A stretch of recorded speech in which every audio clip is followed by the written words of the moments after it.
going to find himself getting passed by multiple cars, as I mentioned earlier on. So Muir in a very precarious situation, but he often finds himself in these places. Doesn't qualify as well as he races. Only Up front, they are getting with Lee Aberdeen and Luca Varani not very far apart at all here. But I just want to see how Alistair Haight deals with Marcello Kessler coming around the old hairpin.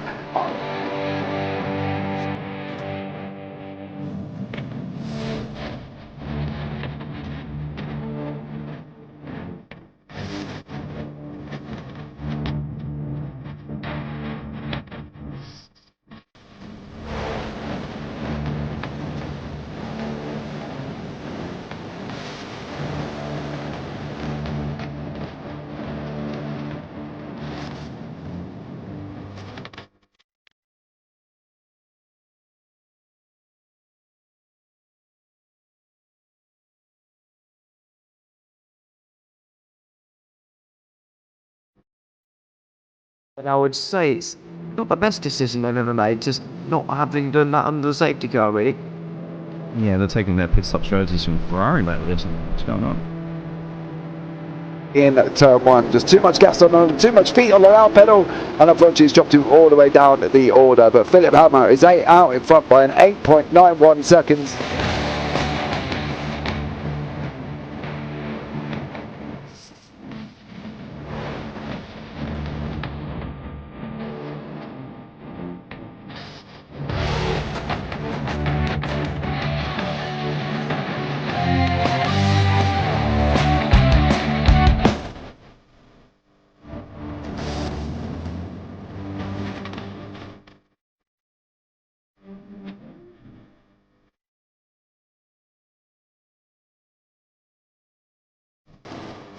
Oh, that Michael is a wall there, sir. And it definitely doesn't want to be hitting that earlier on as well. Difficult, the understeer is in the dirty air through that final corner because it's such a long corner and you get dragged off into the grass very easily. He'll have the slipstream down towards the chicane. Peterson was briefly alongside, but that slipstream has saved him and kept him in third. Yeah, Varani now lost a little bit of time to Aberdeen, about half a second. Peterson is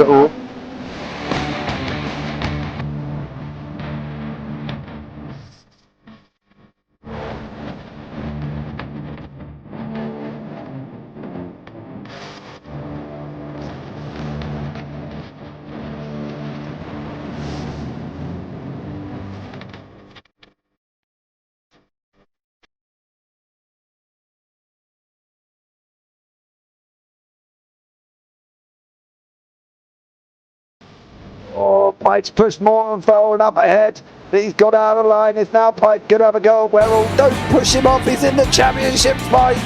Jack Werrell chasing down Carl Jacklin. Further down, Rob Williams and Chris Barnes. Sensational run outside line now though for the heavy braking zone. Around the outside goes the Audi R8. Look how much Miller's come back into play. Exactly. Miller's still start dropping. He's not on second and change. All of a sudden, Miller's back in play.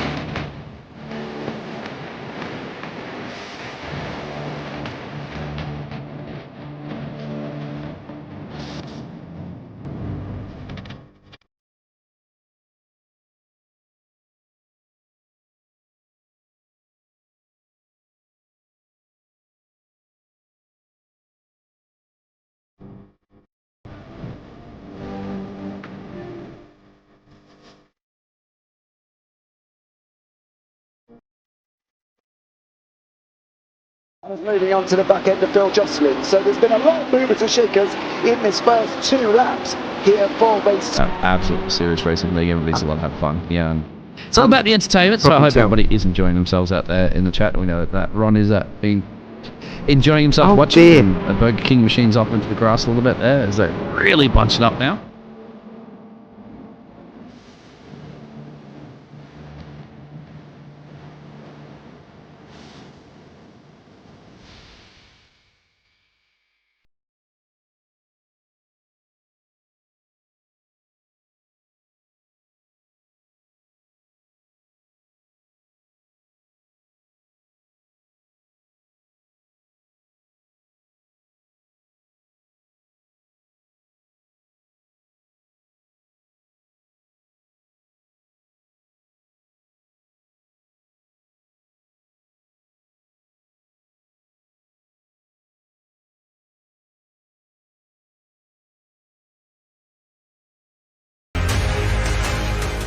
Does he have it? Medeiros is going to get it. Oh, look at the toss. They haven't got it. He's on the outside line though, going into the fastest corner on the circuit. Surely this can't work. Dominic Ligner has got a sensational run outside line now though for the heavy braking zone. Around the outside goes the Audi R8. Look how much Miller's caught back into play. Exactly. Miller's still such trouble. He's not on second and change. All of a sudden, Miller's back in play. Can Barry do it? Big Barry's going to do it. Big Barry.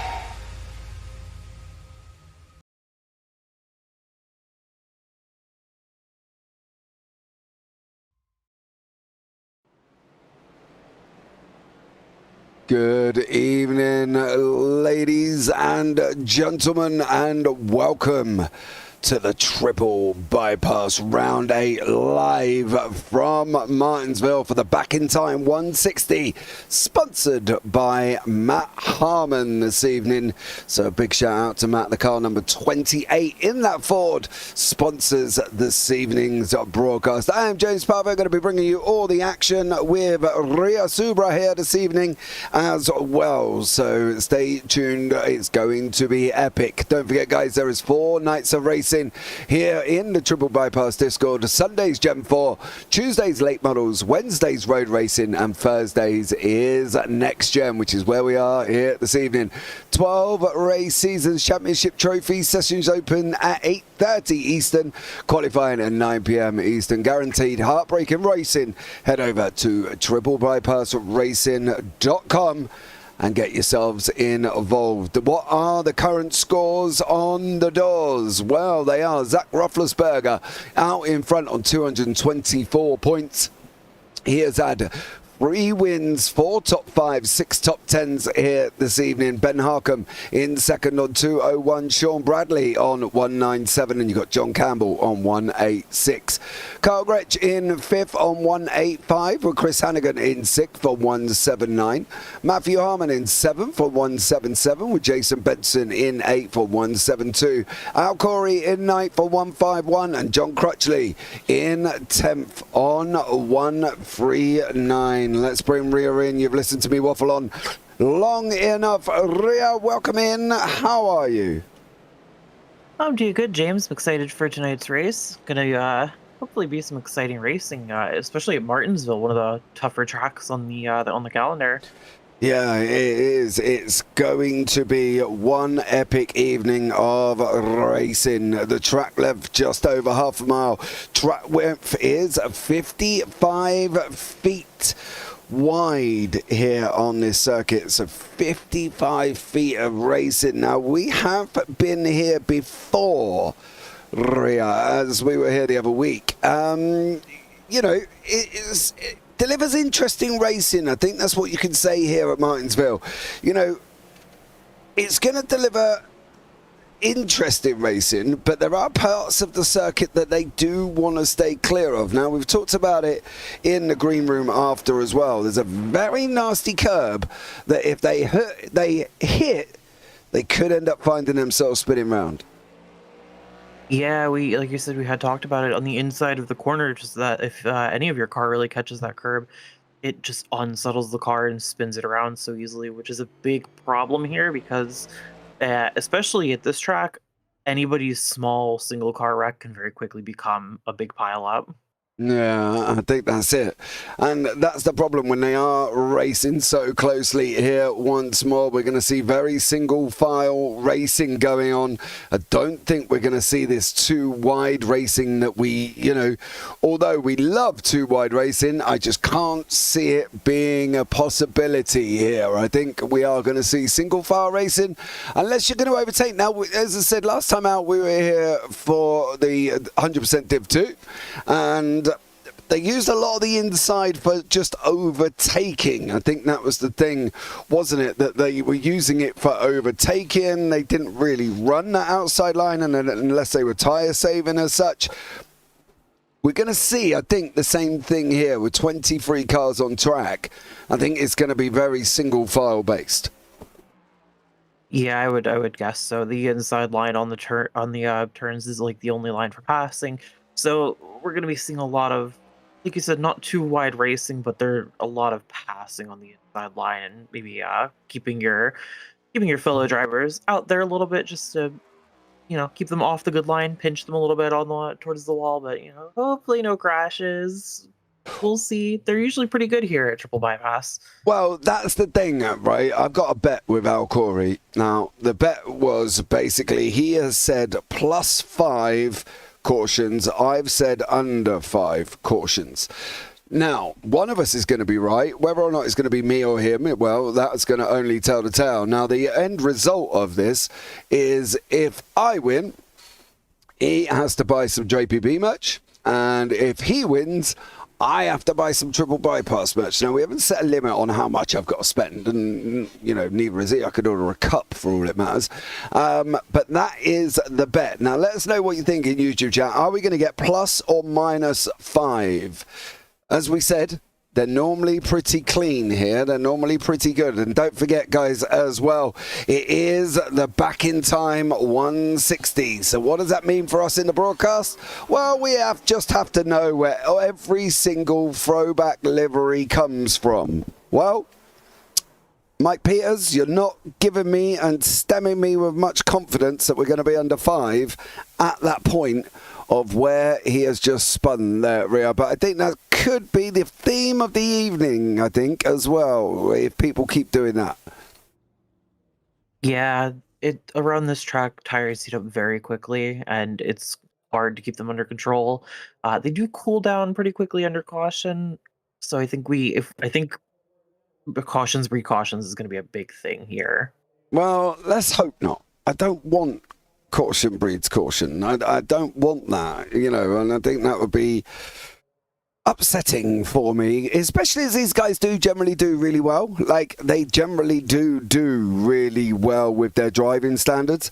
So I think if that was, appears here, I think it will be a shame, because the guys do, and they are generally really clean. So we're hoping that doesn't happen, because of the fact that I don't want it to happen. Guys, I don't want it to happen, partly because obviously, I've got this bet with Al going on here, and I don't want to lose it at the end of the day, but I'm worried. It is Martinsville, right? Everybody knows Martinsville. It's a very tricky circuit, the site of Chastain's famous wall run to get himself into the playoffs. We have said about it as well that obviously if anybody performs a Chastain wall run, well, I've been turned round and been told that apparently it's in the rules that they can't. So I'm not overly impressed by that either. So yeah, I'd love to see a Chastain wall run. We tried it the other day, and then we got told that was in the rules that they weren't allowed to either. So it's not going to be very. Yeah, I'm not going to see one. Unlikely. No. Yeah, I think it's going to be unlikely. I think that, look, we can only but hope, right? And unfortunately, I don't think it's likely to happen. But you know what I mean?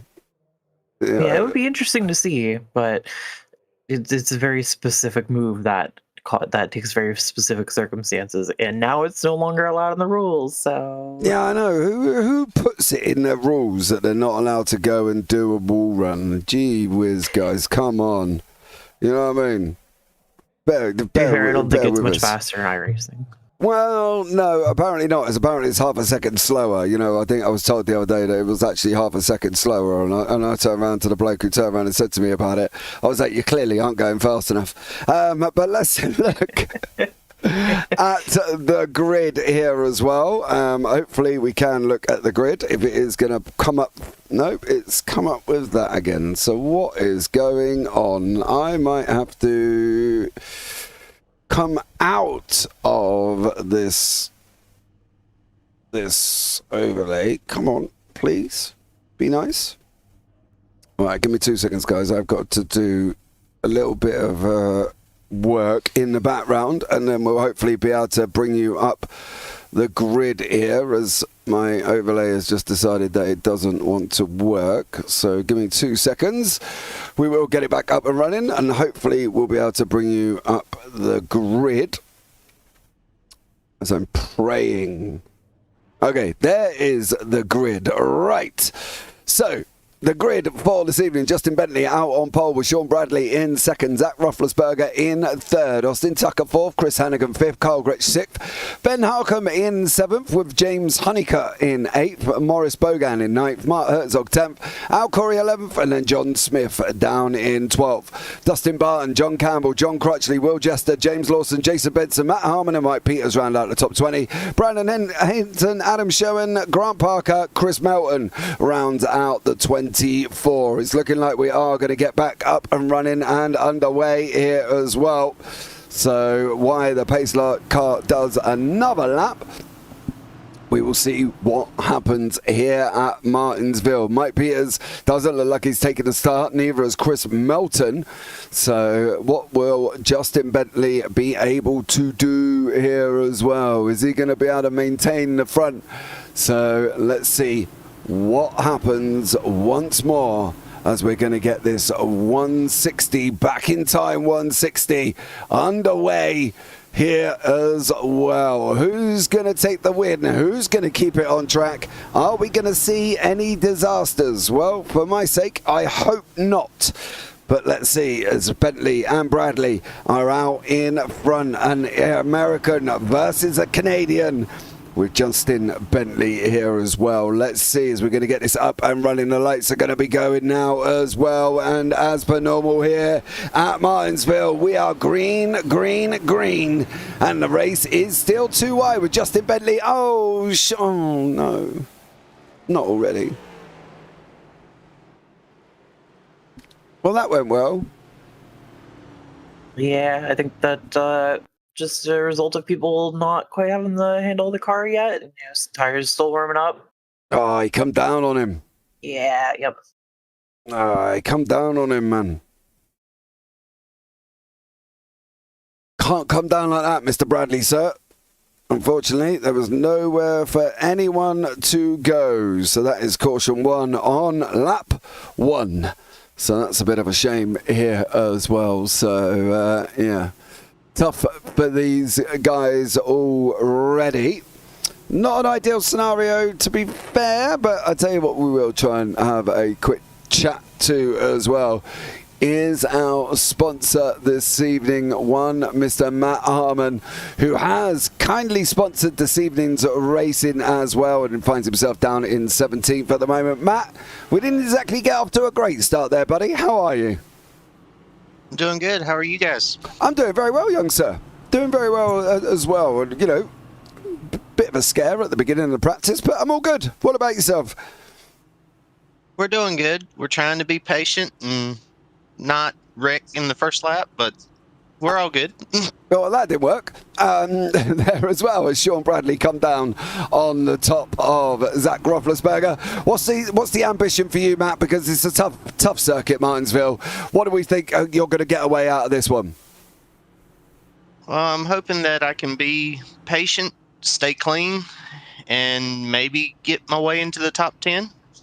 Okay, well, you're sitting in 17th at the moment here, Matt, as well. So, you know, you can only go forward from there, dear sir, as we'll be coming to the end of our first caution. Matt, again, thank you so much for sponsoring this evening's races. Is there anyone you want to shout out quickly before I let you go? Just the admin for everything that they do for the league, and you guys for putting on a good show for us. Awesome stuff, Matt. Well, have a good race there, buddy, and hopefully we'll look forward to seeing you down in Victory Lane. Appreciate it. Well, there you go, guys. That was Matt Harmon, our sponsor here this evening as well. In that Haviland 28 Ford. Well, okay, so not an ideal scenario for my bet with Al Corey here via Eva, but it was kind of Bradley coming down on top, and that probably shouldn't have been the way of dealing with that. Yeah, I thought for a second maybe he just lost the rear end of the car, but yeah, looking back at it, just came down, and it seemed like the spotter probably should have been on point and told him there's a car down there. I don't think they would have said clear. Maybe it was the case of where the spotter gets confused and says it's clear, and then immediately goes, "Oh no, there's somebody still down there," and it just didn't come over in time. Yeah, definitely didn't there either, and unfortunately, whoa, contact on the yellow. Come on, boys. What are you doing? as we're going to be getting this back up and running once more here at Martinsville. Here comes the cars, the grid of 22. And now, let's see what happens as Barney waves in flags, and we are green, green, green once more.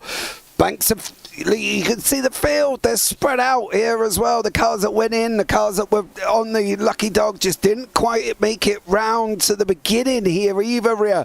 And now we've got people sitting halfway around the circuit. We've got the leaders coming around as well. Very spread out here at the moment. Yeah, unfortunately, I believe the way iRacing works is at a certain point in the lap, it'll let the other drivers pass the lead and come back around. But unfortunately, because this track is so small, we just didn't have the time, and we have to caution again. Yeah, exactly. This is not going well, boys. Well, not for your bet, yeah. No. I'm not loving this. I've got to be honest. Where was the contact? Was it on Ben Harcombe? That's where it was pointing me in that direction. Did Ben go round, or was it all under... No, we were all under caution. I think it was Dustin Barton, actually, that might have had a little ta-ta-ta. Let's keep an eye on Dustin Barton. Nope. There it is. So, yes, it was caution number 2. Wow. There was a few cars involved in that one. Wasn't there really? Barton, Crutchley, I think, was also involved. Al Corey was another one. Grant Parker, Will Jester, again, all involved as well. That was a big old wreck here early on, considering we're only on lap 9. Yeah, it wasn't initially that bad. It looks like maybe John Crutchley just got kind of caught up in it, collected, but unfortunately, Martin came back down and collected a few more cars in it. Yeah, he did as well. He collected John Smith, who went up, and then he hit Barton, who went up and caught Crutchley, who almost got away with it here. So we're back up under caution once more. Wow. Okay, so my bet's looking a little bit poor at the moment, right? We haven't had longer than about 8 laps. So... I don't think it was. I think it was about 3 laps, because we're 11 laps in and most of them have been under caution. Not an ideal scenario, not gonna lie. It has... Well, let's see what happens. Is it just cold tyres? Is that the problem with people at the moment? It's very possible. I think it might be a combination of the fact that the tires are cold and they may be, these drivers are more experienced, so they may be used to that. But at this track, you have to brake heavily into the corner, and it really heats those tires up real quickly. So you don't have much of an adjustment from, cold to warm. It's really just cold, operating, overheating. It just changes so quickly that I think people are just having trouble finding that rhythm. I kind of agree. I think that's the problem. I do kind of agree. It's just a little bit of an issue for some people to get a hold of here as well. Let's see, the pace car lights are going to go off once more. They are off. He is going to be coming in this time around. Here comes the cars from the top right-hand side of your screen. There's the pace car. There's Justin Bentley. There's Zach Roethlisberger, Carl Gretsch, Austin Tucker, Chris Hannigan. They're all going to go racing past us, and we're back up and running here for the Back in Time 160, sponsored by Matt Harmon as well. So let's see if we can get a little bit longer run going on here as well. Back in the pack, we have got the number 25 of Brandon Hinton at the moment. He's on that outside line with the 43 of Grant Parker in the inside. John Smith's in the pits here. Come on. We're up and running. We're fairly green at the moment. Let's try and keep it like this. This would be ideal running. Yeah, it would be John Smith. It looked like he actually lost control of the car and locked up a little bit and ended up diving into the pits. So I don't know that that was intentional, but it's good that he didn't end up sideways on the track. It's very easy to do here, and as I mentioned before, you will collect a lot of the track very quickly. So could have been a lot worse. Happy it just ended with him in the pit. I'm sure he's not too happy about losing a couple of laps, but after a spin like that, maybe swap the tires out. Not the worst thing in the world. Yeah, exactly. I think that's the thing. Oh, man. You got him. Kidding.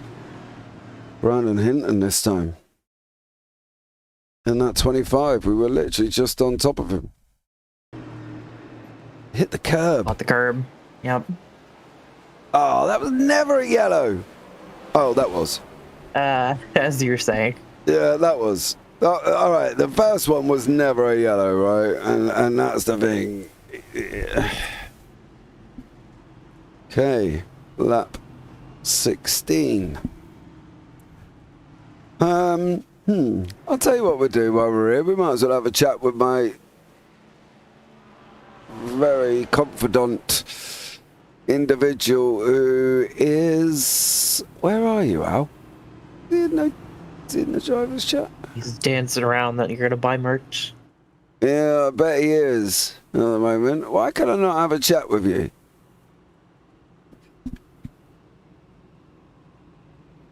Hold on, I'm just trying to see here. I can't find him. Don't see him in the... No. I was going to have a chat with Al Corey, but I can't actually find him on there, which is a bit of a shame as well. So there is Al in that number 45, the triple bypass co-founder here, as he's just getting the wave around to get his lap back. Will he get to the back of the pack? Well, that's go. Sheesh. They nearly sent him off there as well. From Dallas in Texas is Al Corey, and we will hopefully try and catch up with him a little bit later. I can't actually see him to have a talk to, unfortunately, which is a bit of a shame. But, all right. So we figured out two things right at the moment. A, stay off the curbs. Yeah, stay off the curb. It ain't gonna help. Right, it's not gonna do you any good because everybody that's spun has probably hit that curb at some point. B, let the tyres heat up. I think that's one of the biggest things that people have got to contend with as well, right? Because obviously cold tyres, people are then going round and it's not helping the situation here. It's a struggle. We've got 160. We're 3 cautions deep and we're only on lap 16. It's a little bit fearful at the moment. Yeah, I think it is just a case of people aren't quite used to how the car should be feeling. I think, like I said, it goes less of a gradual change and more of stages of the tires are too cold, the tires are in operating temperature, and boom, they're immediately overheated because you're braking so heavily into the corner. So I think it's that, plus, like you said, people catching that curb. That inside line is the fast line around here. It's the passing line. There's nothing that's really going to beat that. So people just trying to squeeze as much time as they can by getting down there as low as possible, as soon as possible, and just overestimating and catching that curb. Yeah, I mean, that's the thing, isn't it? Yeah, I mean... Yeah, it's unfortunate. Yeah, it is unfortunate because they are generally clean, these guys, and that's the worst thing about this evening, I think, as well, because I know it's Martinsville, but they've all driven this track. They've all been on this track before. They surely should know what the situation is, and it's just not... doesn't seem to be corresponding with it here as well. But let's get this back up and running again, hopefully for a little bit longer here than what we've had so far. And now we are back green racing once more. Bentley, Roethlisberger, Carl Gretsch, Chris Hannigan, Ben Harkham, all battling it out side by side. You've got to slot in to single file racing here. I'm not a racing driver, but even I know that one, that you've got to slot in here and make sure that you are single file. And Will Jester getting hung out in that 74 Chevy on the outside there as well. Big checkup from the 95 behind him. Unfortunately there once more. No.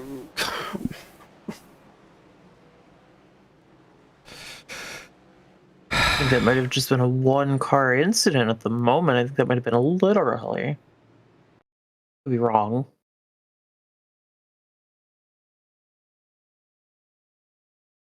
Bogan just loses it coming into the corner, I think. Yeah, I think he does. I think he probably catches the curb. Oh, is he just coming in? Was that a caution, though?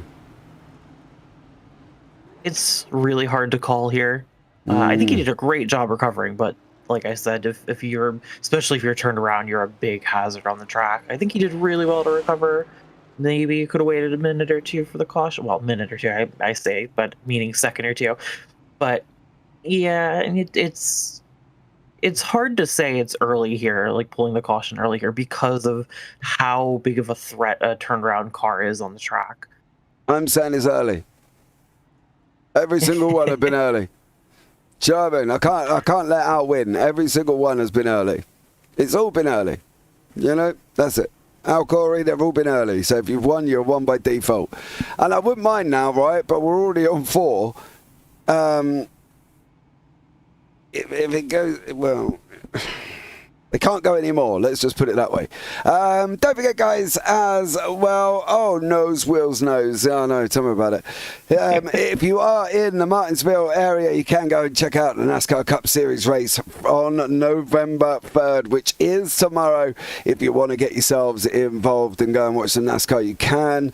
Tomorrow. Today was the Xfinity Series. If you haven't already seen that, you unfortunately are a little bit too late here to get involved. But you can go and check out the 2024 full race weekend at Martinsville on October 31st to the 3rd, which obviously last day is tomorrow. And that will be the NASCAR Cup race tomorrow. So if you want to get yourselves involved, go and have a look as well at that one. So there we go. Some interesting stuff coming up at Martinsville.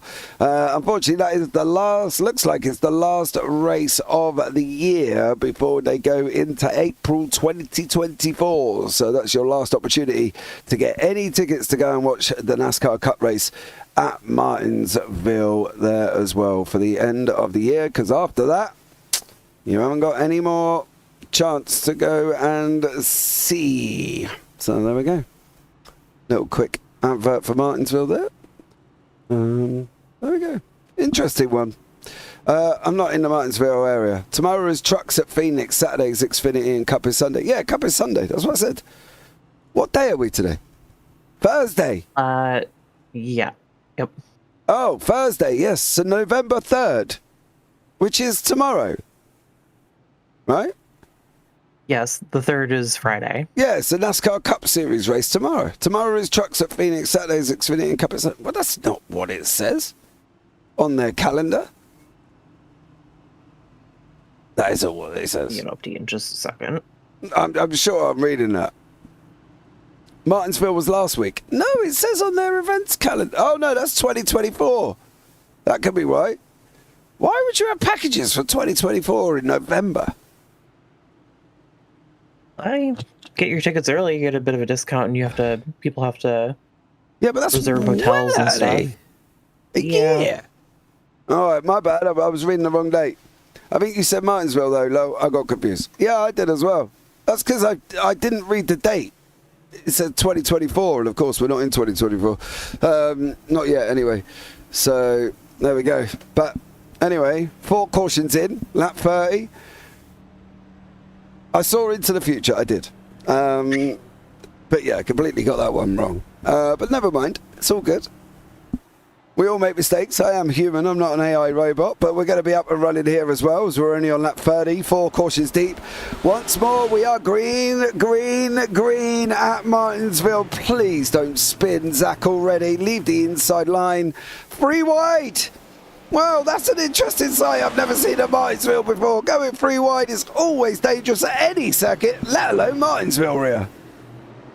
Yeah, absolutely. A little bit of door-to-door racing there. Some gentle bumping in the corner. Got me a little worried, I won't lie. I was quite scared, but they managed to pull it out. They've been racing real hard. I wonder if maybe people are just going to start settling in. A little bit of a lock up front. We're in the wall with Benson. Benson's in the wall. It doesn't seem to be caution worthy. I kind of agree on that one. It wasn't too bad. It's just a single car incident, so we should be all right. All the way to the end now. All the way to the end. I'm calling it. That's a big ask. I'm calling it. They're going to go 160 laps all the way to the end here as well as we look on the front left. Or the front right, depending on which way you're looking at the car, I suppose. But Will Jester's car, he's sitting down in 17th place at the moment in that 74 Chevy. There's another wall runner at the top there. That's James Lawson, unfortunately, straight into the wall. Not an ideal scenario. Carl Gretsch, Justin Bentley and Ben Harcombe battling away from the front. There goes my bet.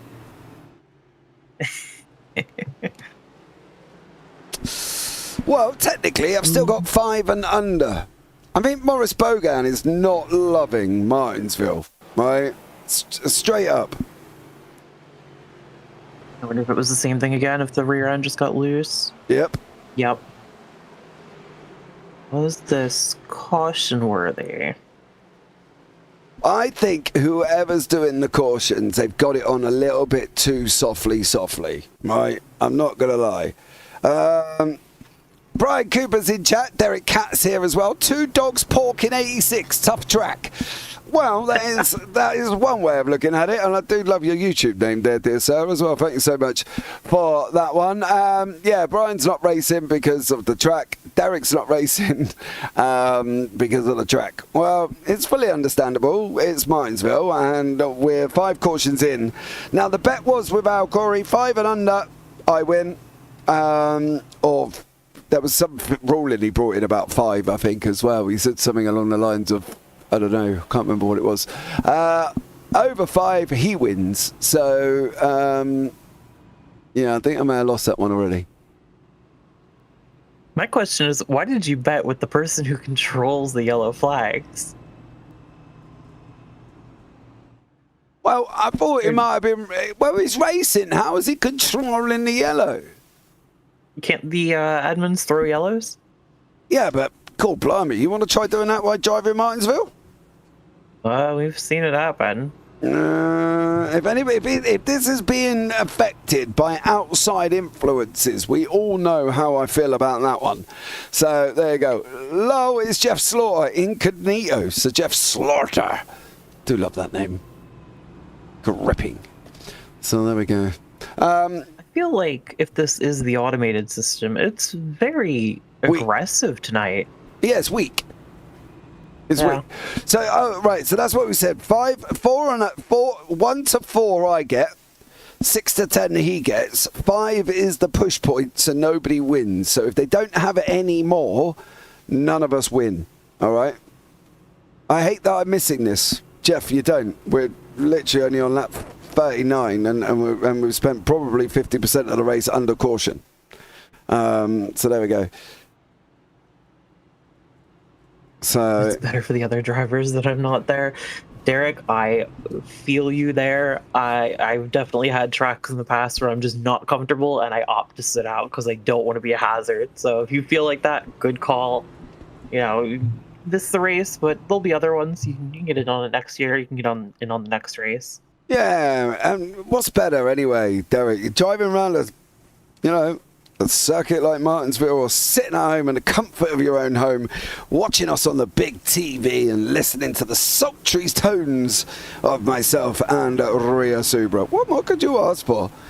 Some may say a beer, some may say a whiskey. Me personally, give me a bar of dairy milk, I'm happy. Big bar of chocolate, that's all I need. I'm easily pleased, Ria, easily pleased. I mean, that's fair. I'm not much of a drinker myself, so I'd want food. No, I don't drink. Oh, they've all lined up single file. Do you see that now? I don't know if I don't know if they've all been told off here, because they're all lining up single file. So I wonder if they've all been told off. We are under starters orders. We're not too wide. We have single filed it back. We have got green, but it's a very subdued green as Carl Gretsch takes the lead here as well. Adam Sherwin behind him with Sean Bradley. Chris Hannigan fighting out in this mid-pack in 7th place at the moment. And then Will Jester's down the order, still in 16th here once more.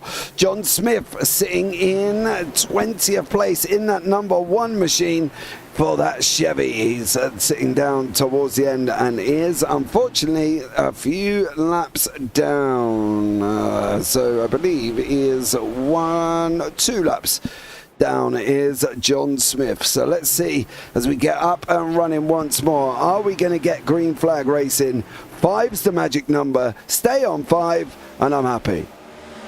Yeah, they seem to be a lot cleaner. I think that single file start was a really good idea here. As you can see already, Kyle Gretsch and Justin Bentley pulling away quite far in just a couple of laps.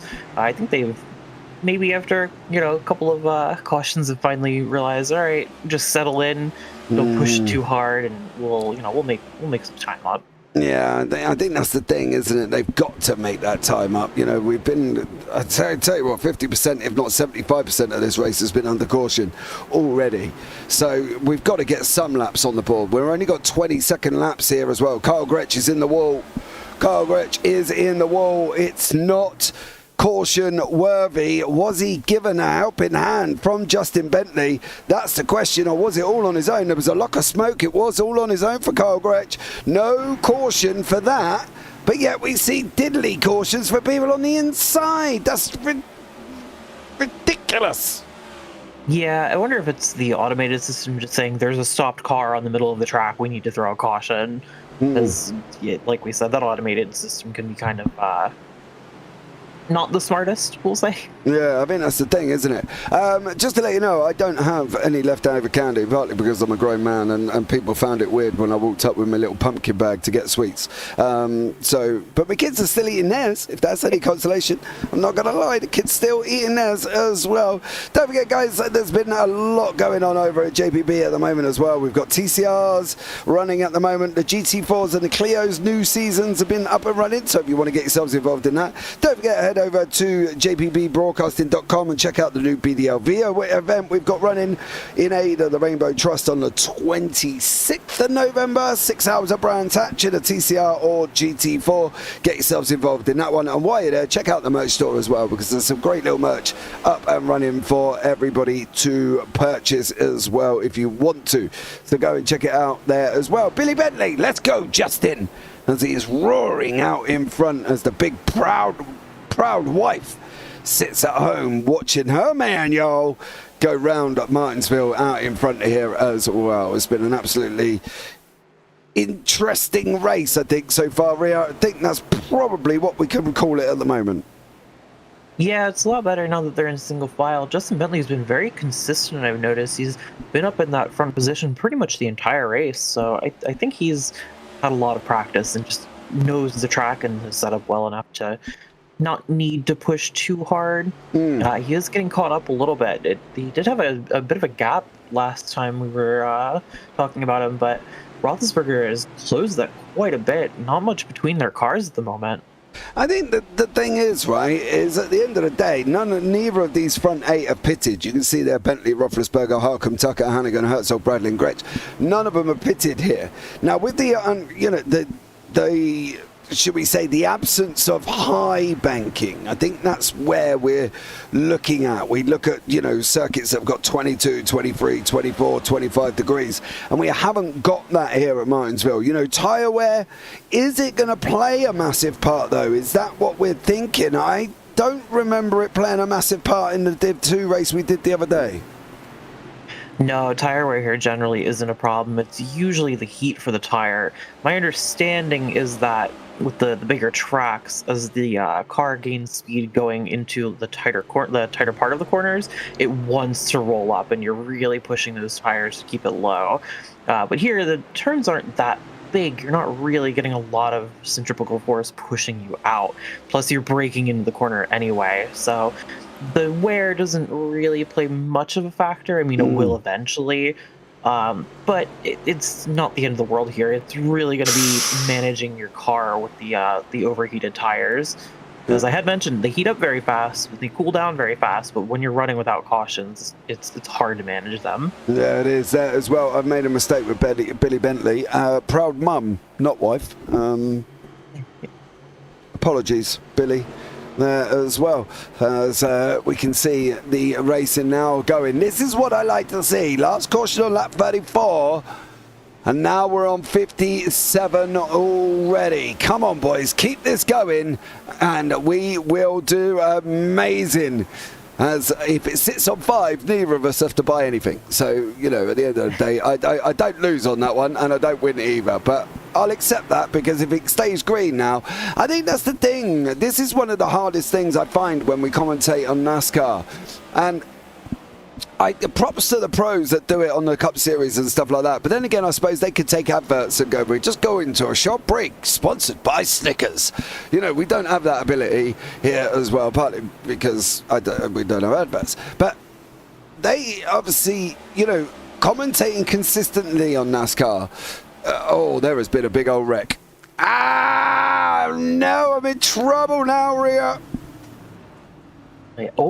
Car completely backwards on the track. Yeah, John Smith and Maurice Bogan. These two are not loving this circuit here. Smith and Bogan. Bogan's been caught up in the last 3 cautions, and 2 of them he caused all on his... the curb, bro. Oh, he's going to get roughed. Yep. Off he goes. That is my bet over and done with. I better start looking on the Triple Bypass merch store to see if there's anything exciting I want. So, there you go. On lap 60. Looked like Smith just kind of kept up a little bit too much speed and went into the back of Crutchley there. Looks like Crutchley is in the pits. Probably maybe using a fast repair to fix any of the aerodynamic damage there. Yeah, it definitely is. I'll tell you what, let's have a chat with somebody. Who should we talk to? I know. Let's have a chat with Carl Gretsch. We are going to welcome in to the booth one Mr. Carl Gretsch. We'll give him a minute to stop. There we go. He has stopped already. Carl, welcome in, dear sir. Can you hear me okay? I hear you perfectly. How's it going? I'm all right. I'm out of pocket at the moment, mate, as well as I lost a bet with Al. But Martinsville, causing a problem for some. Yeah, causing a problem for basically anybody that has any sort of reliance on how either these or the old Cup cars feel, because this is just such an outlier with like brake bias. Brake bias is a big problem here, trying to find a good spot to where you're not locking up the fronts or the rears. I think that's the thing, isn't it? You know, with Martinsville, it is sort of relying a lot of times on braking. It's not a circuit that obviously people enjoy. It's not a circuit that people love. You know, we've got a good turnout here at the moment, 23 cars still racing. What is it for you in that car at the moment, in for that 27 Chevy? What are you hoping to get out of it at the moment? You're sitting down in 12th. You know, don't get me wrong, we are 6 cautions deep and 63 laps, but do we think for you there's going to be progress going forward? Are we expecting a top 10, top 5, or are we expecting you to take the win? I'm just kind of taking what I get right now. I led a couple laps, which was not expected. So like I said, I'll just kind of take what tonight gives me. I've had kind of a really abysmal last couple weeks in this series specifically. I think my highest finish out of the last couple weeks has been, I think, like 14th or something. Okay. If I could be 14th, that'd be great. All right, well, let's see how you get on here. So let's hope for getting some green flag runs. Are you set up for long or short? What do you think your car's going to do over that period of time? I don't know. I'm hoping to learn maybe what I'm doing with my tires, see what I need to work on, but we're gonna have some fun here on this restart. Yeah, absolutely. Make some outside moves on people. All right, bud. Well, have a good one, buddy. I'll let you get the restart up and running, and maybe we'll see you at victory lane later. All right, thank you. Take care. Well, there you go. That was Carl Gretsch here as well. It's Justin Bentley out in front still at the moment. The cars are going to be coming around turn 4 and are going to be up and running. Single file restart once more here, Rio. I do wonder if the rule book or if there's been a bit of a riot act read here as well, because we've no longer gone 2 wide restarts. We're going single file restarts. Have they been told to chill it out a little bit? Yeah, at this point, I would assume they must have been, which I don't think is a bad call. I think part of the issue we were having is just the cars being so close side by side on the restarts. We did see a little bit of door bumping, so Yeah, I think it has helped people to kind of pace themselves and not try to push too hard when they're door to door. I think that's one of the things that, you know, we kind of want. I know, obviously, from, you know, cautions, and you can sit back and go, yeah, and this and that, and at the end of the day, I don't want to caution fest evening of racing. You know, it started an hour earlier as it was for me. I don't want to get to bed an hour later because we've had 27 cautions or something like that. You know, the fact that we've had 6 and we've only gone 70 laps, that's literally, we're going to get another one. Chris Hannigan straight in the middle. Yeah, so he just lost it on his own there. Yeah, Hannigan did that. Well,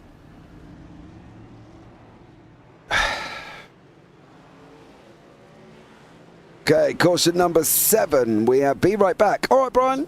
Brian's just brought a t-shirt apparently with his number on the front right. Will look good with the triple bypass on the back. Okay, well, let me do some triple bypass shopping as I have. have lost the bet. I could buy a cup. I could buy a mug. You put my number on it. What, on the mug? On the shirt. Why do I want to put your number on it? It's a race. Listen, you don't have a number. I do. I have a numero uno. I'm not. That is currently being used by John Smith. Shh. All right, I should have gone with my boyhood football shirt number 10. That's not being used by anybody. So there we go. I didn't realise that you can edit. Can you edit these to put stuff on these mugs then? Can I edit this?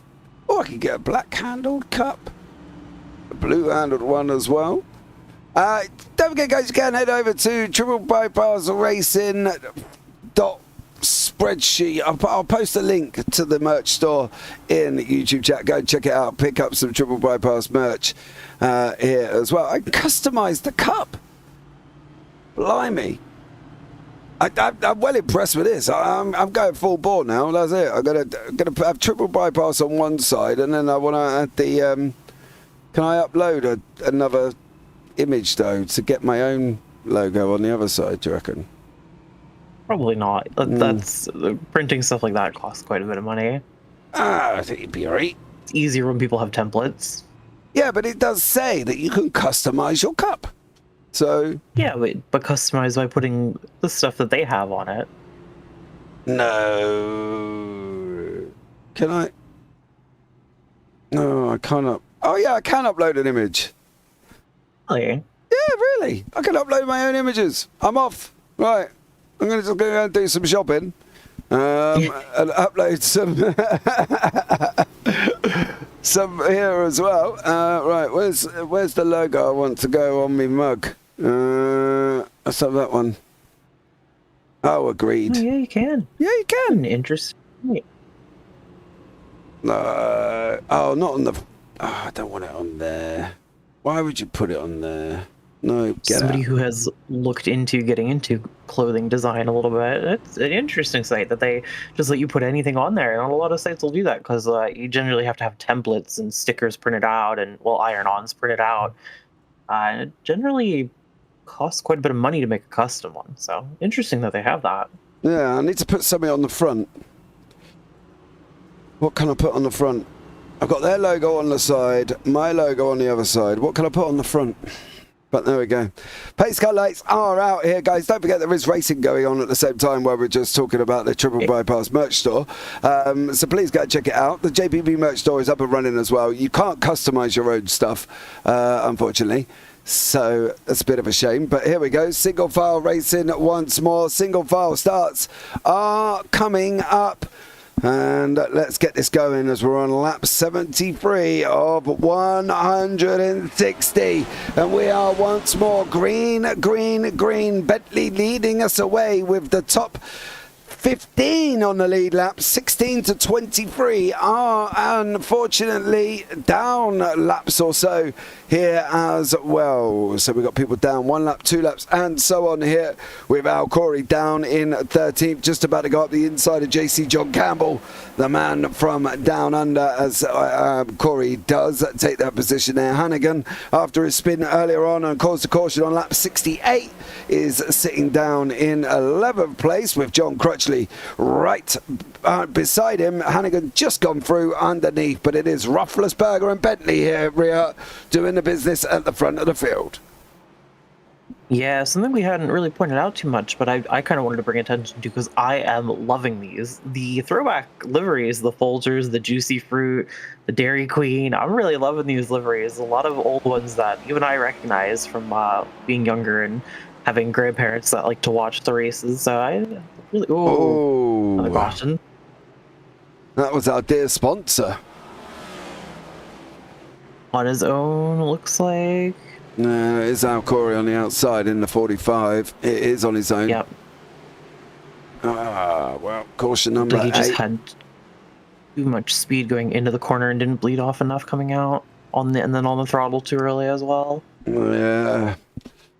Bit of a shame here as well. We will hopefully be able to get some running once more. And we'll be able to see some running. Bentley triggering the pit stops. Yep.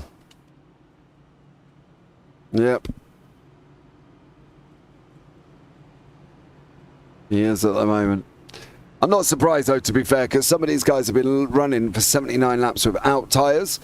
So I'm really not surprised that he is going in. You can see Carl Gretsch winning on lap 60, as everybody else of the top 6 have run 78, including Honeycutt in 8th place there as well. So, yeah, I'm not really surprised that he did trigger that pit stop. I think that's the thing for Justin Bentley. You've got to do what's best for you. And at the end of the day, if it is going into the pits now, Rhea, it is going into the pits now, isn't it? I think that's the thing. They've got to make use of the opportunities they've been given. Yeah, especially under caution, you're going to lose a lot less time. Going in under green flag, you're generally going to go down 2 laps. Brian Cooper, bad news is I'm back. That is not bad news. It's great to have you in chat. Depends what yellows did I miss? Depends when you went, to be honest. We're on caution number 8 now. Yeah. So it really does depend when you're here as well. I want to say you missed one other one and then this one as well. I don't think it's been, since we started the single file restarts, it's not been too bad. So you can even put Texas on your cup or whatever, right? See, I'm still designing a mug. So you can put Texas text on the cup to make it yours, which I think is quite cool. So, yeah, I think that's really interesting. And so far, I've got, not gonna lie, Martinsville cost me this mug. That's actually really great. I love that. Did it? Martinsville cost me this mug. That's great. You just put the whatever Martinsville's official logo is on the other side. Well, I've got my logo and then their logo, and then I wonder if I could put a logo in the middle.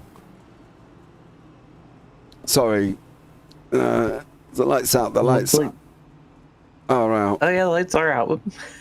It's distracted because I was reading chat while you were talking about buying a mug. What? All right, let's see if we can get up and running here. Mark Herzog is out in front. And we'll see how we can get up and running here as well. We're literally only halfway through. We're 8 cautions deep. Are we going to see a 16 caution race from the triple bypass here as well?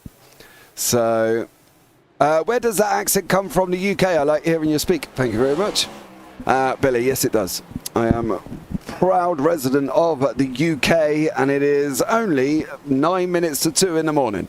So we're on lap up 83. We're up and running. Mark Herzog, Austin Tucker, Sean Bradley once more. John Crutchley still fighting out in 8th place. The man that's just cost me the mug is Al Corey here at the Triple Bypass co-founder, sitting in 9th with John Campbell in 10th. And then we've got Grant Parker in 11th. Bentley now all the way down in 12th. He's got to make his way back through rear. That's going to be the problem for him. Yeah, normally it wouldn't be too hard with new tires. Oh, he's locking up real heavily on this corner here. I was going to say normally it wouldn't be too hard with new tires, but there's really only one line to pass on this entire track, and it's that inside line on the corners, and it's hard to hold. Catch the curb just a little bit, you lose the end of the tail end of the car. So it's going to be hard to make up all those positions. As you can see, he's going to have to send it just like he did right there to really make up those spots, but it's very risky to do, especially with somebody on that inside line.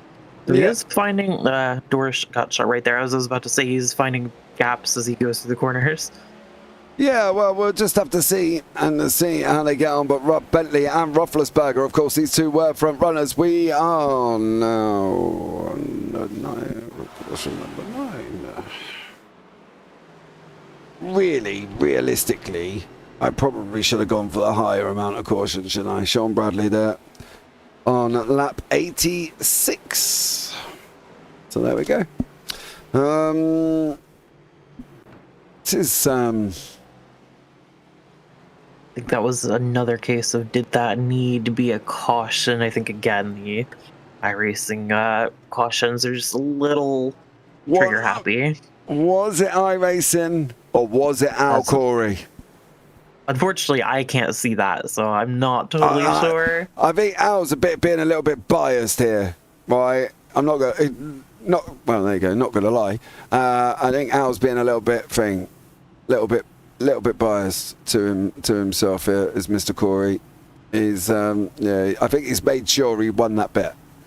You know, I think the thing to think about here is normally you know, like I said, cautions here sideways cars here can be a big problem, but the Triple Bypass Racing League is generally pretty good about avoiding big cautions, and they're very clean. So I think maybe giving them half a lap to see where the car that would be in question wouldn't be a bad idea, because a lot of the times it seems that the car is either off the racing line or spun the right way around again and getting going.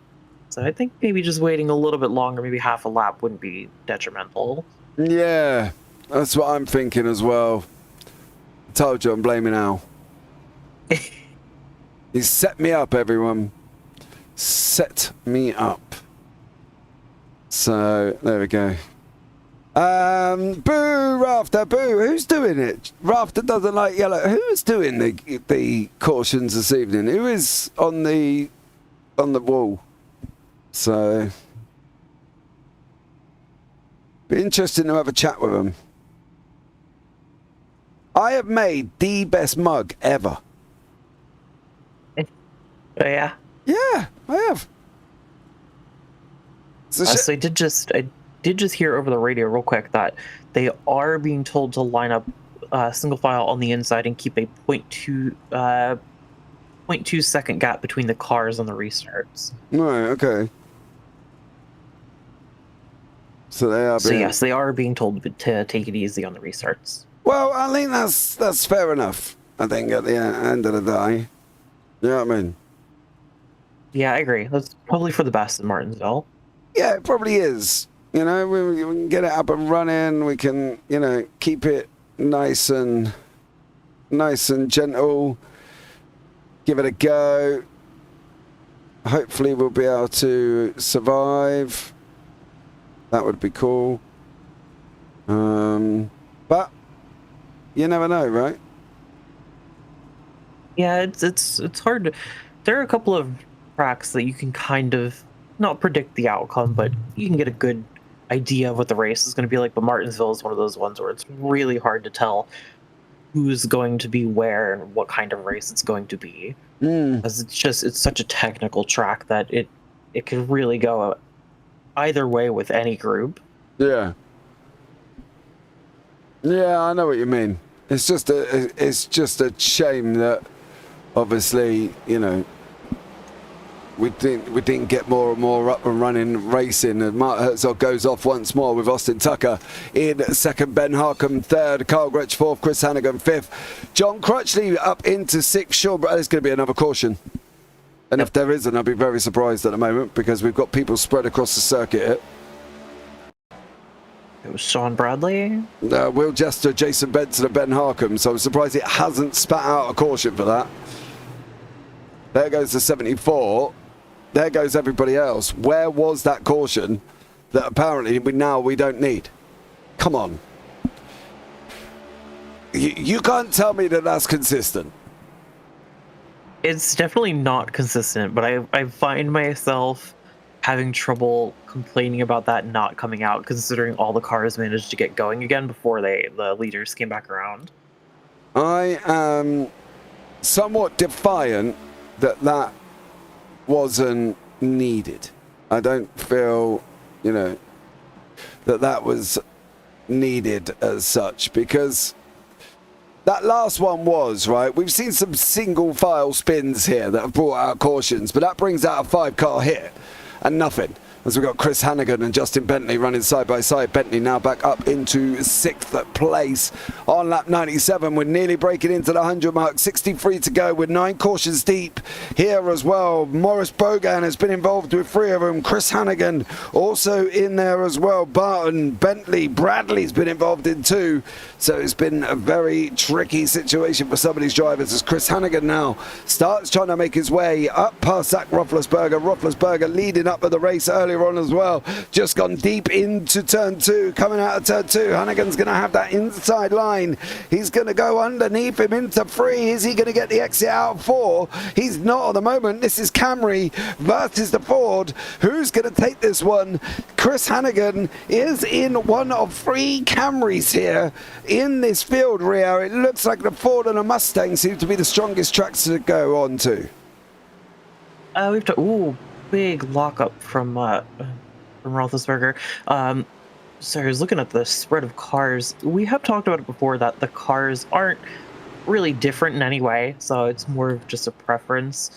But yeah, you're right. Not a lot of people tend to pick the Camry. I think it's more just because the Ford and the Chevy are, the American cars for the American races.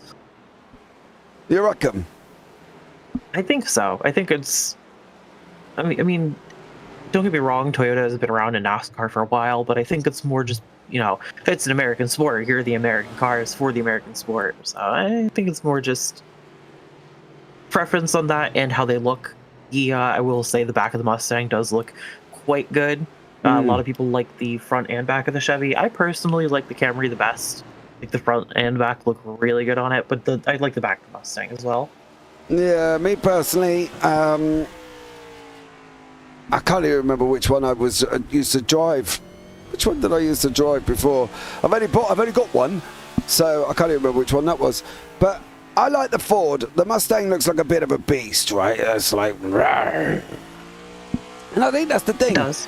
The problem is that all of these cars sound different, but then when you put them into a sim-based environment, you end up with, the cars sounding the same. Now, as I said, I like the Mustang. I ended up buying the Camry, so, hey-ho, all's lost. But I think the thing is, I'd love to see a differential noise difference. Do you know what I mean? I think now you can listen to the Ford, and then you go onto the Camry, and then you go to the Chevy, and they all sound the same. And I'm pretty sure they don't sound the same in real life. I think that's the thing for me. I think they can, variances of the sounds.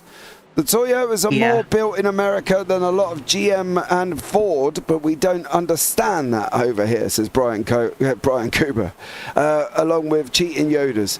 I think the thing is with this system, I think that's the thing, right? You can tell it's an iRacing system, Brian, because it is inconsistent. And that's the thing, the one of the things that we do lack of, which is the inconsistency. They're inconsistently inconsistent. And, they do it with off tracks and track limits, and they do it with cautions. There's no real consistency.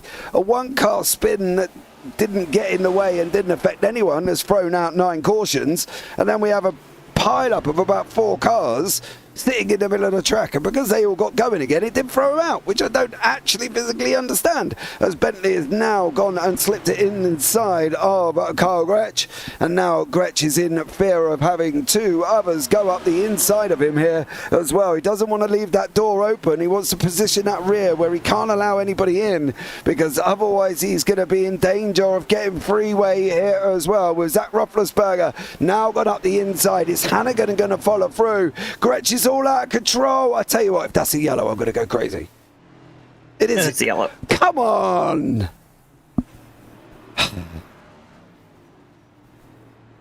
Very good on him for backing up, though, and not pulling straight back onto the line.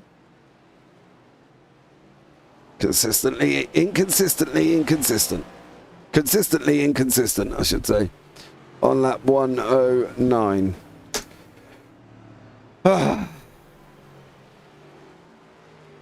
U.S. cars and trucks are Canadian and Mexico built. They are. However, the companies are American companies, so I think that's more, like, these cars are built. I think people get the impression they are built on American soil, which they used to be, but you're right, they're not anymore. But the companies are, American, so I think people just kind of lean towards that. Unfortunately, all the cars, I think in iRacing, are identical, if I'm not mistaken. They just have different physical stylings to them. But I think in iRacing's parameters, they are all the same, including the engines, which you're very right. They should sound different. Yeah, they should. I think that's the thing. I want to hear different sounds. I don't want to hear the same whine. You know what I mean? I think that's the thing. Because at the end of the day, we all want to hear something different. And I don't want to hear the same noise. Like that's why I think some of the GT3s are good, because you can hear the differences between the Merc and the Ford and the Ferrari. There's that whine, there's that tone to it. But I think at the end of the day, it's probably it's good. I don't want the same sounding car. I think that's the problem. Do you know what I mean? And then we get the same sound, don't we? The same thing. Come on, give me something else. I think aren't the new noises on the GT3s and stuff, aren't they? Well, aren't the noises on the GT3s newer? Didn't they just add some of the variations? Do you know, the thing is, I don't really know, right, on how they go about their business. All I know is, at the end of this season, we are apparently getting rain, right? It's come out and it said we're going to get rain. So I'm like, oh, cool, rain, yay, rain, great. Now, as we know, it's been something that's been waited for absolutely forever. I think everybody has really wanted rain, and it's something that's apparently coming, which is great. But they're also bringing out cars, right? And they're bringing out a new Audi GT3. Now, it's not new, it's the Evo version of the GT3, and the car itself is 2 years old. When are we going to get the things that are at the forefront of it? And I think that's why I like doing the CMS R Factor, because they can go and design their cars. We've been racing around with the new Peugeot X8 and the new Ferrari and the new Toyota GTP cars, when we had a Mustang GT3 out on track last time out as well.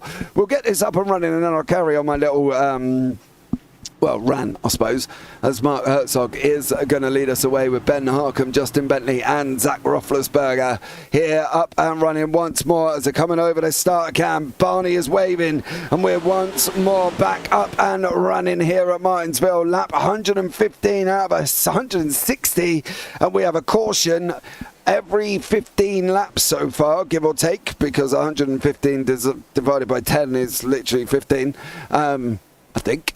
As I'm sitting here trying to do maths at 2 in the morning, that's probably never a good shout. But I think now, we want to see some green flag racing here. I want to see these start knocking off the laps. What I also want to see as well is cars that are actually brand new and not literally 2 years old. I don't want to see a 2-year-old Audi.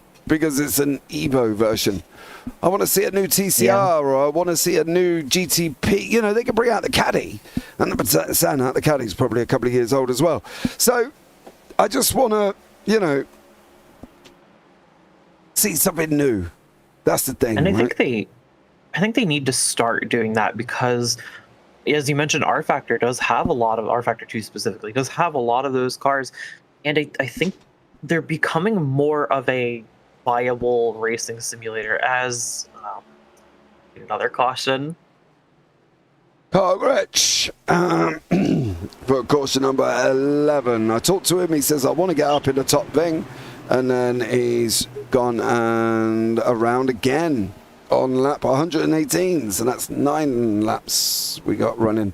You know, I want to see, like, come out with, you know, a new TCR or, you know, the Red Bull F1 car or something new that we're going to get first. Not I'm having to go to R Factor 2 to drive the Peugeot 9XA or the new GT3 or somebody's modded it or whatever. You know, I don't want to be doing that. I want to go into iRacing and go, oh, look at that. It's a brand new Red Bull you know, Red Bull RB21 or whatever we're on at the moment. I don't know, whatever it is. 19. You know, I want that. I don't want to see a 2-year-old Evo. You know, and that's also as well, because I lost my nut with somebody the other day as well who was talking about it. I was like, if you're happy paying $14.95 for a reskinned Ferrari, why would you buy a reskinned Ferrari? It's a reskin of the one that we got not long ago. You know what I mean? And that's the thing. And the Audi's just a reskin of the GT3. It's like, oh, we haven't brought out a new GT3. Yeah, you have. You brought a Porsche out, which was a reskin of the last one. The Ferrari, which is a reskin of the one before. And now we've got an Audi, which is a reskin of the other one. But yet, we haven't had a TCR for absolutely ages. We're stuck with a W13 because you can't bring a Red Bull in or Ferrari or whatever. You know, give me something new. Yep. I understand it's a lot of work, especially now that I've started coding. I understand it's a ton of work and it's a lot of licensing deals and stuff. But the issue is, if you're not keeping up with the other simulators out there like R Factor 2, the community is eventually going to start favoring the newer stuff with the better engine and stuff like that.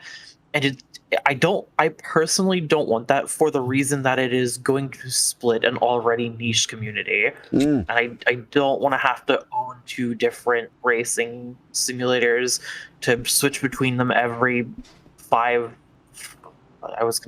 days, but honestly, you'd probably have one league that runs on Tuesdays in iRacing, and then another one that runs in R Factor on Thursdays, and you have to buy it here and then go to this website and buy that. I just want it all in one localized place, like how Steam handles your games, like how iRacing handles your tracks and cars.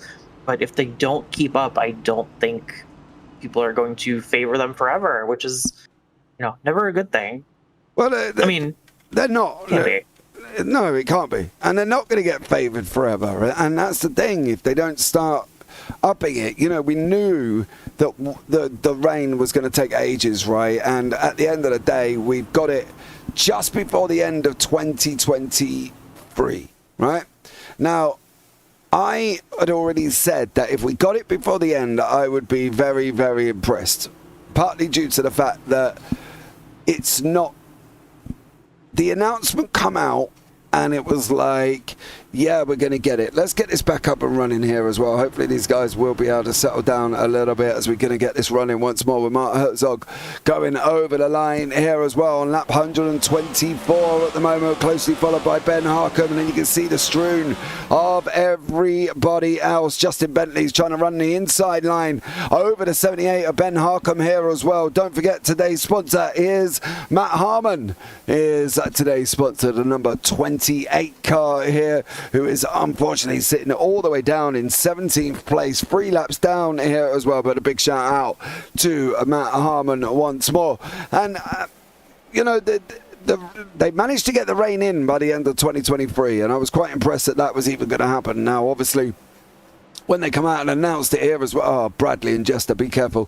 When they come out and announced it, they were like, yeah, it's going to be coming by the end of 2023, and then the line on the bottom, due to unforeseen circumstances, we might not be able to keep up with this time zone or time span or something they said. And that clearly just says, you know, look, we're hoping, but we might not. And if we don't give ourselves a get out of jail free card now, when we could be in trouble, as Austin Tucker is looking at going up the inside of James Honeycutt. He does make it through for Austin there as well. Honeycutt in that Skull liveried car, and it's not Skull, that's a beer, if I remember correctly. Skull. That was the advert back in the day. And Ben Harcombe is still trying to chase down Mark Herzog, or Justin Bentley is still trying to get past the both of them here. So we got some nice little bits of green flag running at the moment here, Rhea. Let's hope it continues as we go into the last 30. Yeah, they've been doing a lot better, and I've noticed that they've been very let's say cordial about passing. There's not been a lot of hard defending. It's more of just, oh, I see an opening there, I'll take that, good sir, thank you, oh, lovely. Not a lot of pushing people to the outside, which I think is a result of the cautions. People are just kind of at the point where they want to push through the race and have a good, clean green flag chewing tobacco. Oh, I did not. To be honest, I would have just assumed that James is right, because some of these liveries are old enough that I don't recognize them. But yeah, I think it's tobacco? More just... What? The 74? No, not 74. The Skull livery. No. Who had the Skull livery Yeah. on? I can't find who it was now. Who was it? Rees and Canes, I like that one. That one's a good livery. There he was, James Honeycutt. When I was a kid, Skull was a beer. It wasn't chewing tobacco.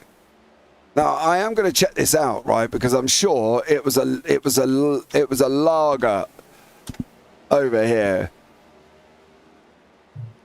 And I'm pretty sure it was, unless all of a sudden, yeah, Skull Beer is part of the Carlsberg group. So Well, that does say Skull Bandit. I think that's what Brian Cooper is saying. I was only going by the skull off the side. Stop it. No, it's not. Look, I'll show you. Go to the Carlsberg group. All right, it's spelt differently as well. That's really not going to help me argue that one, is it? You know what I mean? Either. Don't lose any more bets tonight. You already got the mug. I'm already out of pocket as well. I won't actually. I'm designed that mug. I won't tell you how much it cost me, but it's just Will Jester in that 74, caution number 12. Oh, he was helped round there. Was Will by Mike Peters. So Will was helped round there as well on lap 134. Now I'm going to pull somebody in now. I want to have a chat here as well. Let's have a chat. I tell you what, let's have a chat with our leader here as well. We're going to pull in Mark Herzog into the booth, who is currently leading this Martinsville race. Mark, can you hear me? Yes, sir. How you doing tonight? I'm all right, mate, to be honest. I've lost a bet. I'm 12 cautions deep at Martinsville. Probably 75% of the race is spent under caution. I'm all right. How are you doing? Well, I'm happy right now. I like where I'm at. Hopefully I can stay here. What's the chances, Mark? If I can get a good start and, with the single file restarts, if I can get off clean and get a couple of cars, I should be all right. How frustrating has it been? For you guys? Yeah, you want to get a rhythm, because really Martinsville is a rhythm track, and once you get a good rhythm going, but then you get a yellow and you get all out of it, you miss your braking point stuff, and you get guys sliding in the cars, going into the corners, so that's usually what happens. Yeah, we've seen a lot of people hit the inside curb as well, which is not very helpful either. So, they've got to stay off the curbs here, and I think that's one of the things. How mentally draining is it, though, Mark? Because obviously you're doing 160 laps of a circuit that should technically take you, 80 minutes, if that? How mentally tough is it when you're in this sort of long period of racing where you are stop, start, stop, start? Yeah, it's real easy to lose focus, and that'll get you on the curb or get you around or leave the door inside open. So yeah, it's tough to stay focused sometimes. Yeah, it definitely is. Well, Mark, good luck to you, buddy. Let's maybe have a chat with you on Victory Lane and see how you get on. But hopefully we can at least finish these next 23 under green flags. Sounds good. Thank you. Take care. Well, there you go. That was a chat with Mark Herzog, who is currently leading. As he said, he's going to hopefully try and get away for these single file starts here, Rhea. Let's see what he can do. I think that's going to be the only thing we can hope for, really, isn't it? And see what he is able to do and whether or not he can get away. Yeah, I'm also curious about how Justin Bentley is going to respond to this. He's been making his way back up, but he's currently sitting in 4th place. He's got a little bit more work to do, but he has been very consistent, very fast the whole night. So it'd be interesting to see if it's going to be a race to the line or if it's going to just be like a hard defense from Herzog. What do you think he should do? I think it's going to be. I think the ideal is to do the hard blocking. What would you do? If I was in his position, with my skill, I would let him pass. Well, Mark Herzog, let's see what he does here as we are up and running the last 23. We're going to find out literally very, very shortly. I would do the maths on 21 over 19 seconds, but at this time of the evening, I really have not got that capability. Herzog has gone, though. Harcum and Roethlisberger still going side by side. Roethlisberger's going to put his nose in. He's going to take the exit coming out of turn 2 at the moment. Now they're going to be running down this 80 meter long circuit into the next corner we go, or 800 feet I believe it was, here at Martinsville once more. So let's see how they get on as we're going into that last 19 now, Rhea. Yeah, they're really door to door. They're fighting pretty hard, which is allowing Herzog to pull quite a gap right now, which is definitely not something Harcum wants. He really wants to push his nose in there. 18 to go sounds like a lot, but at a track this short, it goes by very quickly. We mentioned that before, that you think 160, yeah, and we're under caution again. Wonderful. Wonderful.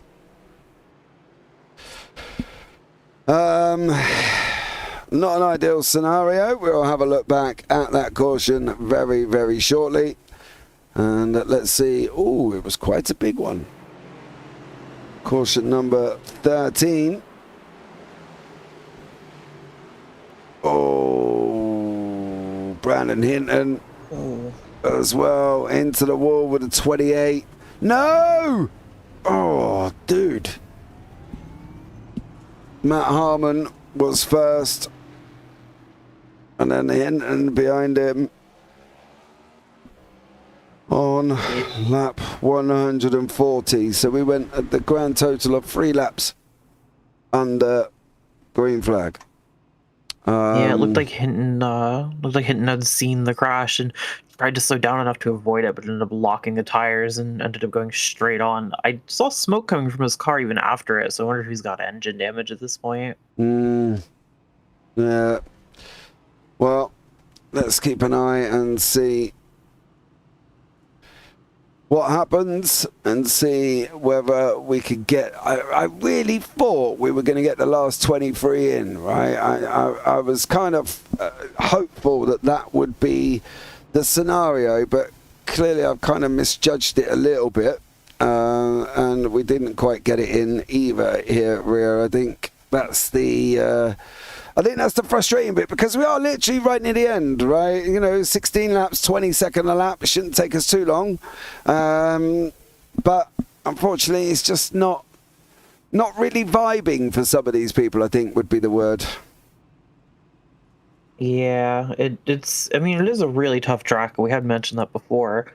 We had heard from some of the drivers that it's just getting used to the tires and into the rhythm that is Martinsville. It's a very rhythm heavy track, And it's really easy to lose the car around here. And the second you do, you end up like that. You end up in a crash that goes from, oh, I just put myself into the wall and nobody else is, going to suffer from it, to now there's 3 cars included in the pileup. Yeah. Quite frustrating, especially when Martinsville, technically, 160 laps at 20 seconds a lap. Should be about 5 minutes. What? Should be about 5 minutes. What? Running at green. 160 laps at 20 seconds a lap. Oh, sorry, I did the 16 remaining. I was going to say. There we go. WCW, I don't know, but it was the WWF, WWE alternative back then, and Goldberg was an NFL player. Who were you talking about at the moment on that one, Brian? Who's in a WCW car? Tell me now, dear sir, and I'll have a look. But let's get this back up and running now as well. Come on, boys. 16 laps. We've got this. Should follow that, and I got lost there too. Yeah, I'm trying to follow the back spread of it, but I couldn't quite get it through either. Here we go, once more, back up and running, and we have got Herzog, Roethlisberger, Harmon and Bentley battling away. Oh, Bentley's just gone and put literally the 78 of Ben Harmon nearly in the wall there. Justin Bentley nearly put him up into the wall. Ben Harmon, here comes the 76. He's got a bit of a run now as well. Honeycott's got a bit of a run just over the car. Oh, there's going to be a caution.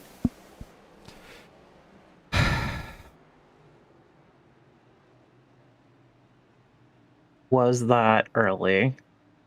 Did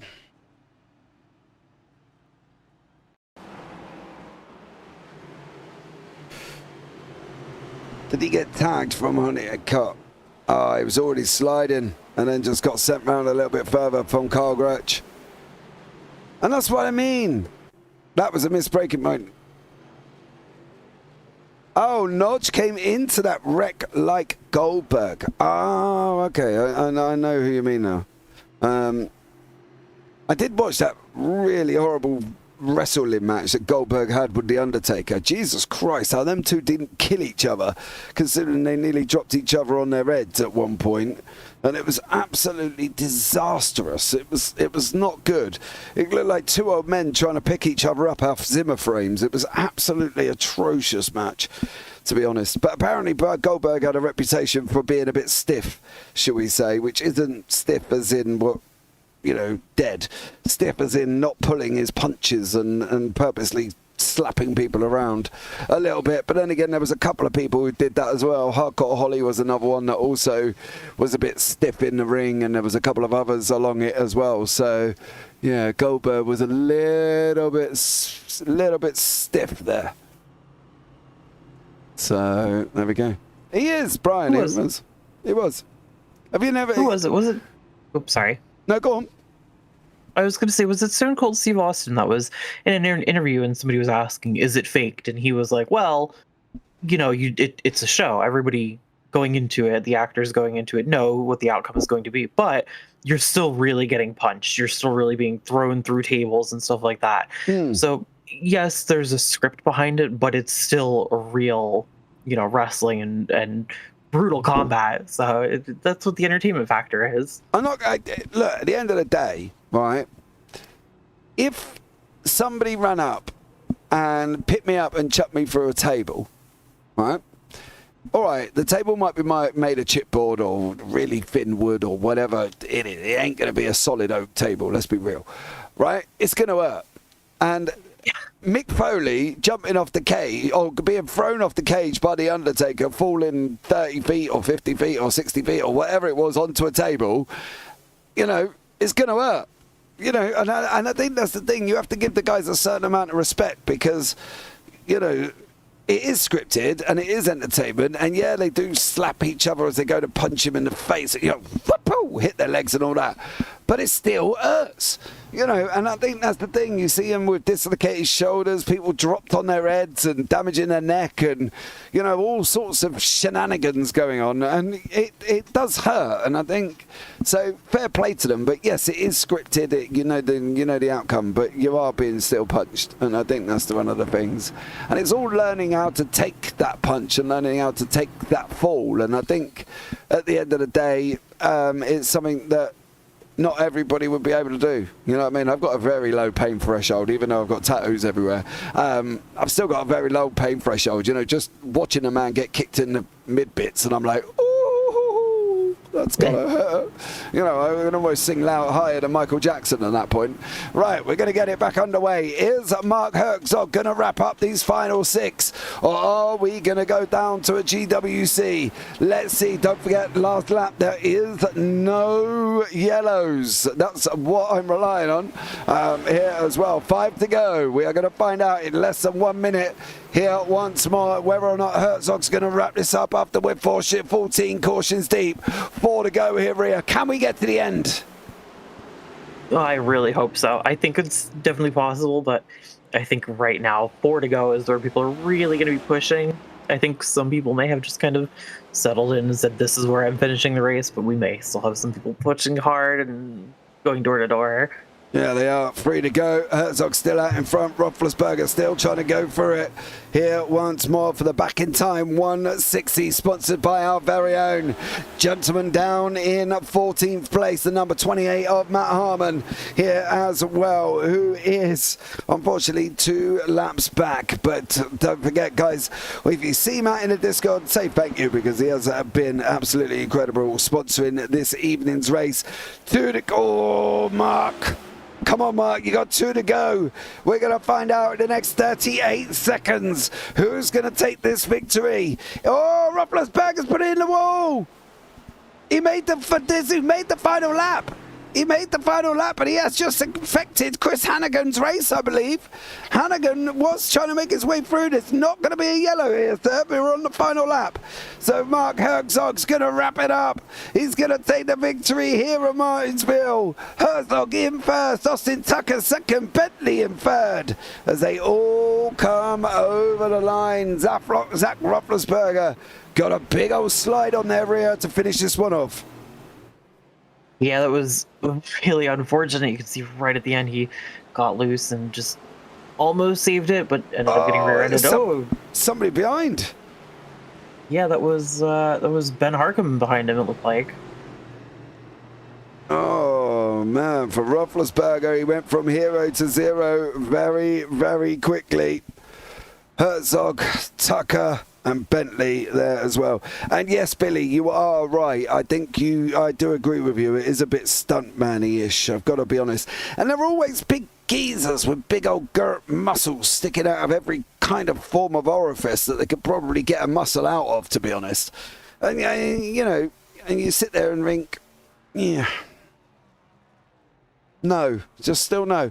Mark Herzog is your winner of the Back in Time 160, sponsored by Matt Harmon. Round 8 live from Martinsville. Austin Tucker in second, Justin Bentley in third place, Chris Hannigan in fourth, Sean Bradley fifth, James Honeycott in sixth, Al Corey seventh, Will Jester eighth, Grant Parker in ninth, and Zach Roethlisberger in 10th. Carl Gretsch in 11th. He finished higher than 14th, which is what he wanted. John Crutchley in 12th, Ben Harcum in 13th, Matthew Harmon, today's sponsor, in 14th.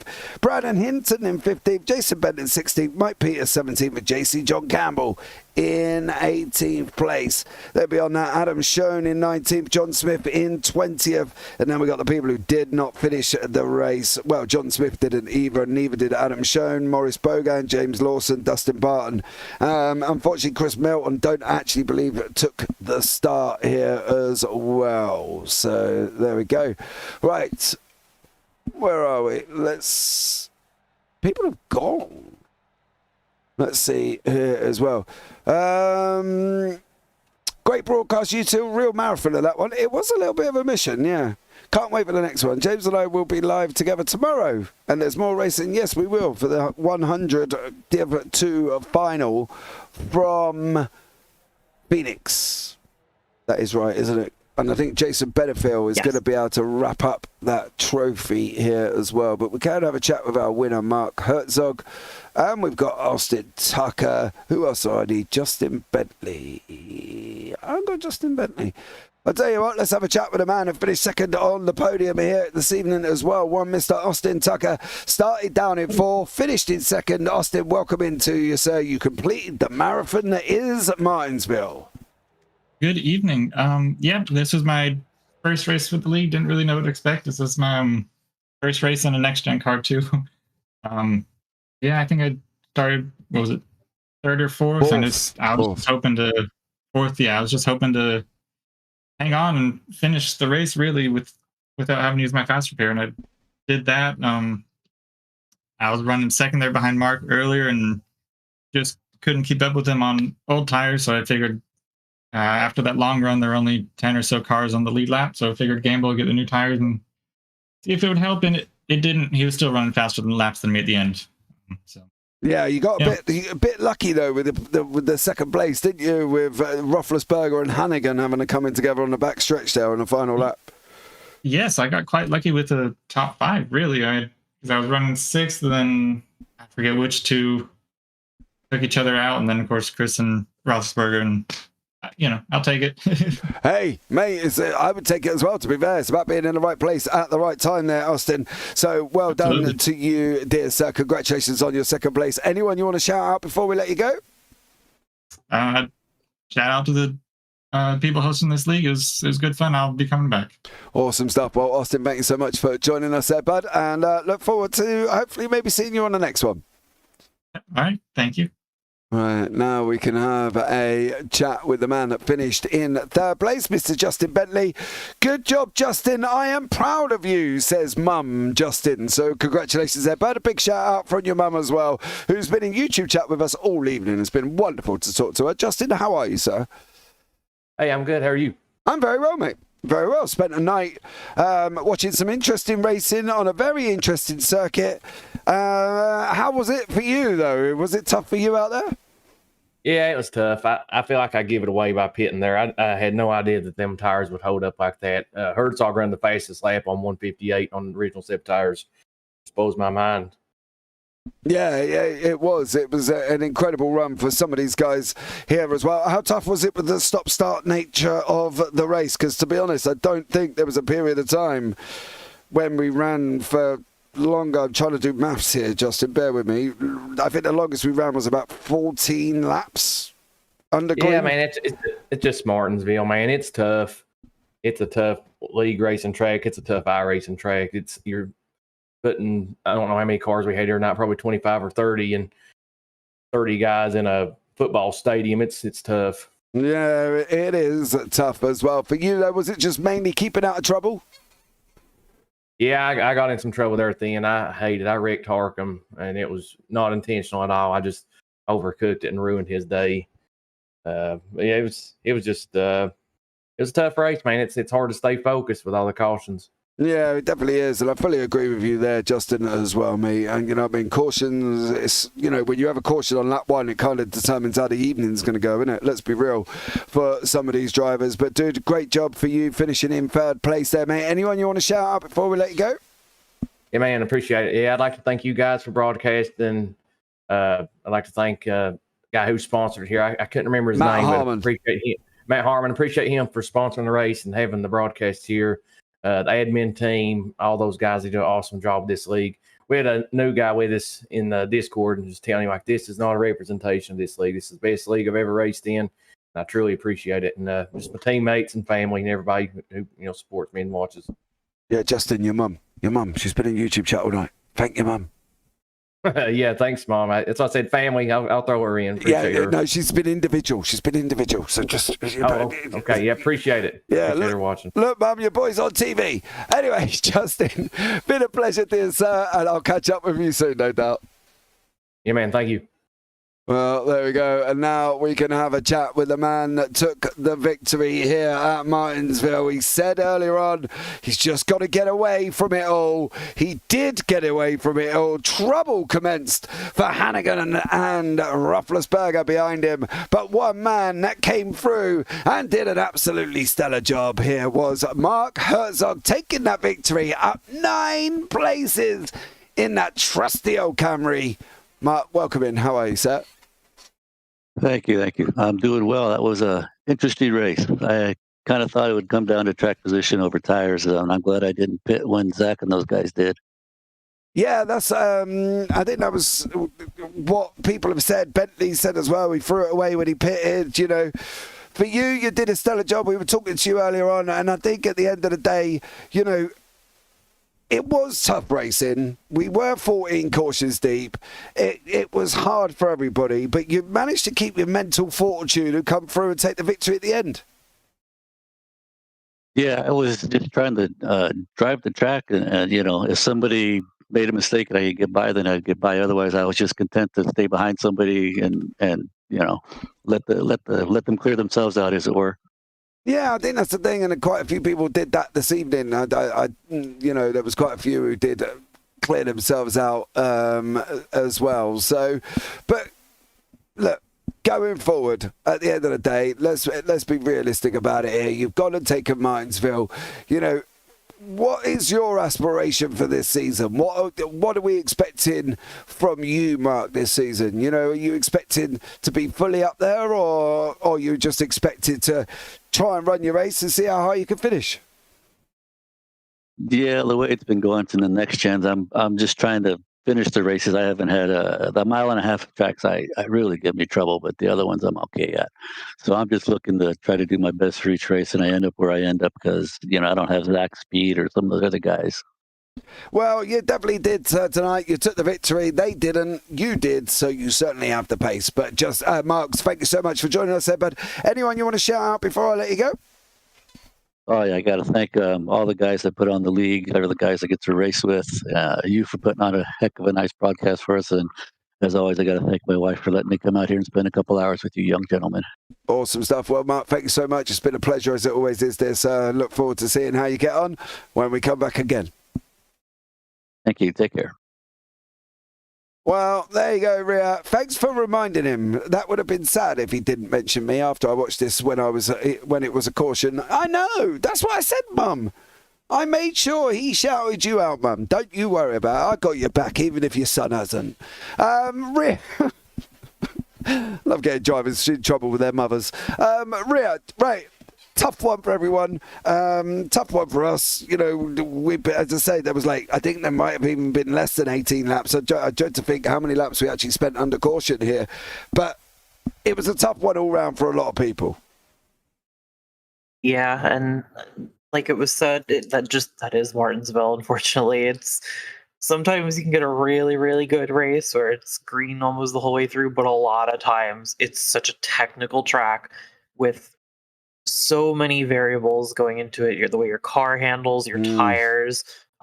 You know, if you know how to take the corner properly without locking up, which is very hard to do. So it doesn't surprise me that we had a lot of cautions, even from Triple Bypass, which is normally a very clean league. It's just goes to show you how technical of track this really is. Well, according to the iRacing results, we had 71 caution laps. Now that's not even half, and I find that hard to believe, considering, excuse me, considering the amount of times we were under caution. I do find that very hard to believe that we only had 71 caution laps here, but maybe I'm wrong. So there we go. But guys, that's going to wrap this up for tonight. I think we've had an absolute blast. We've discussed stuff. I've had to buy a cup because I lost a bet.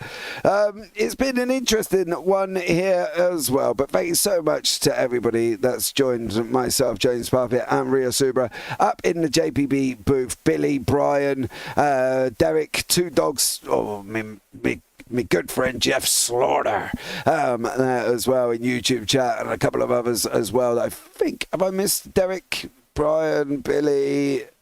Yeah, of course. There we go. So it's been a pleasure as well to all of you. Brian there telling me to go to bed. That's exactly where I am off to. Don't forget to like, subscribe, turn on the bells, guys. And we've got a lot more racing coming up for you over this weekend. But for now, guys, it's time for me to go to bed. And as always, take care. Have a great week. And you never know, we might see you on the track sometime. Good night.